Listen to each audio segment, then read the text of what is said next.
Hey, it's Maria, and welcome to Wealth Creation, a channel where we talk about wealth, passive income, business, life, and all of that good stuff. If you like that information and you want to figure out how you can go from a worker bee to a queen or king bee, then stay tuned because that's what this channel is all about. And of course, subscribe and hit the bell icon. So, I was doing a video on my other channel about searching for jobs, and I wanted to share this information here too because it's just something that's so important, whether you're a business owner or you are a person who has a W-2 job or you're a contractor or anything like that. So one thing that a lot of people do when they're looking for work is, and this is especially true sometimes of higher paying jobs, is they will put in one or two applications or resumes and then they'll wait and see what happens before they put in more.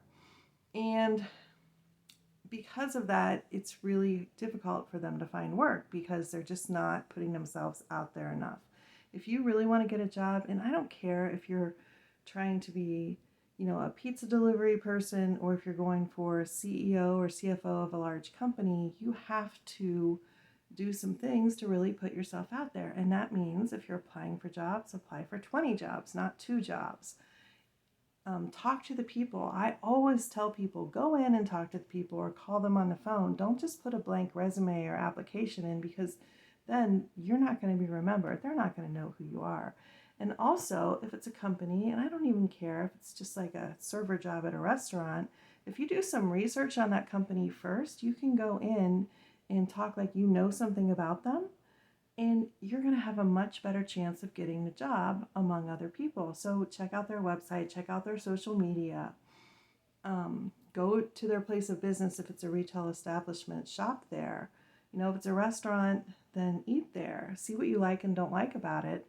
And first of all, that's going to give you a really good feeling of even if you want to work there because it may not be the place for you, and that's fine. Or if you go in and you do apply, you'll be able to really impress the person doing the interviewing. The other thing is that remember when you are even if you have a job, a W-2 job, you are still selling your services. So in that sense, you are still a business owner. You are not just some kind of worker bee that was hired to do this job and you don't mean anything. You may not mean anything to the company, but you mean something to you. So if you take the attitude that I am a business owner selling my services, and the pay structure happens to be a W-2 where I get taxes taken out of my pay, but really I'm always working for myself. And if I'm not happy with this client, my employer, think of them as a client, then I have the prerogative to leave and go find another client or several clients. If you start looking at your work that way, then a couple things are going to happen. First of all, you're going to stand a little bit taller and you're going to take a little bit more charge in your job, even if you're not in charge of anyone. Even if that's sweeping the floors, you're going to use that broom with gusto and you're going to take charge of that job. You're also going to start making little changes to do it your way, which is more efficient because as a business owner, you always want to do things efficiently, you always want to be productive, and you always want to do things that add to your bottom line. So you're going to figure out how to do things more efficiently and in a way that helps you learn more because your work can be an education. You can learn better ways to do things. You can look around and see, oh, this is not how to do things. And you can use it as a step up to your next place on the ladder.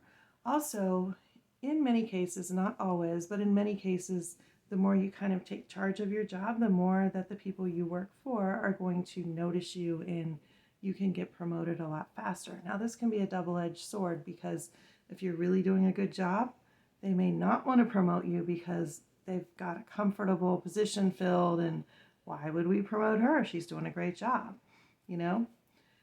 So that leads me to another thing, which you always want to be looking to fire yourself. And what I mean by that is you always want to be learning new skills and doing different things to get yourself ahead in your own education in the company you're with or into another company where you can do a different position that pays more and maybe that's more enjoyable to you. So whenever you have a job, you always want to be looking at getting out of that job to the next job. If that means training your replacement, that's great. I get to move on. A lot of people get really scared that if they tell anybody too much about the work they're doing or they train their replacement, that they're going to be out of a job. But if they're good at what they do and they take the attitude that I am a business owner of me selling my services to the client, which thinks they're an employer, then you're going to always be looking for opportunities to move up, to move over, to do other things, to move out to a different business or job. And you're not going to worry about training somebody else to do your job, because if you don't train somebody else to do your job, that might keep you stuck in a position that you don't want to do anymore. I hope that makes sense. So those were just little things that I wanted to talk about today. When you apply for jobs, apply for lots of jobs, not just one or two and then wait. And then also don't wait, but keep following up with people. Even if they don't need you today, they may need you tomorrow, and they are most likely to call and interview the person they remember. So if they're getting hundreds of applications, but you are the one they remember, you're going to have a better shot at getting that interview and maybe that job.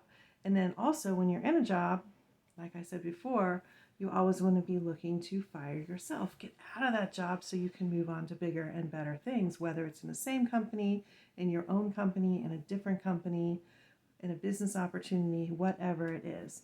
So yeah, that's it for today.